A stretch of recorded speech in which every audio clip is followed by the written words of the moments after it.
Have you ever heard of the turkey butter blanket? Well, I just made it. Check it out.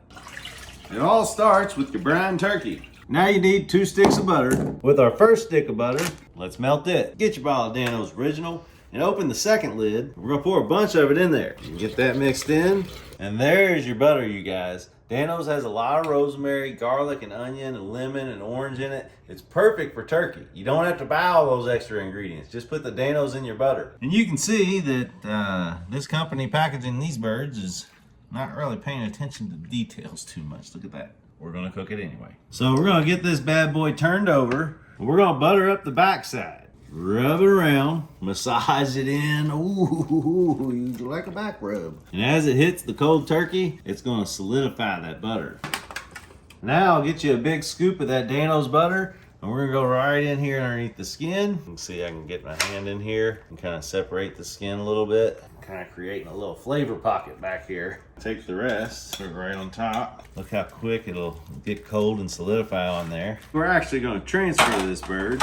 We'll do just like that. That looks like it'll work out a whole lot better. Now we got our cheesecloth, and we need to fold this in a way that it's gonna cover this bird. Now we got our cheesecloth all unfolded, so let's fold it back the way we want.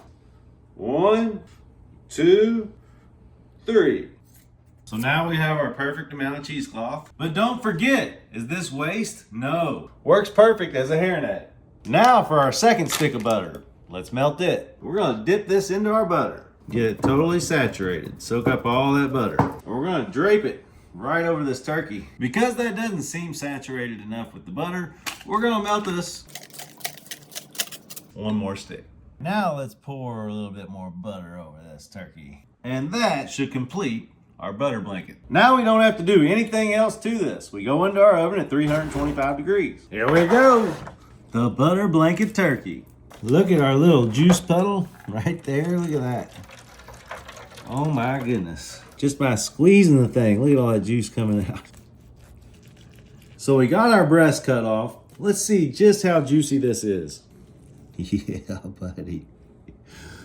I'm telling you what, I 100% believe in the wet brine now. So at the end of the day, if you've been watching my turkey recipes, we ended up making 6 turkeys. And I'm gonna tell you, to be 100% honest with you, I wouldn't do the butter blanket. I probably wouldn't do the brown bag turkey. I would deep fry my turkey or smoke my turkey. But if I had to choose the one, it would definitely be a brined, deep fried turkey. That's how I would go. Merry Christmas. Happy New Year. Happy Thanksgiving.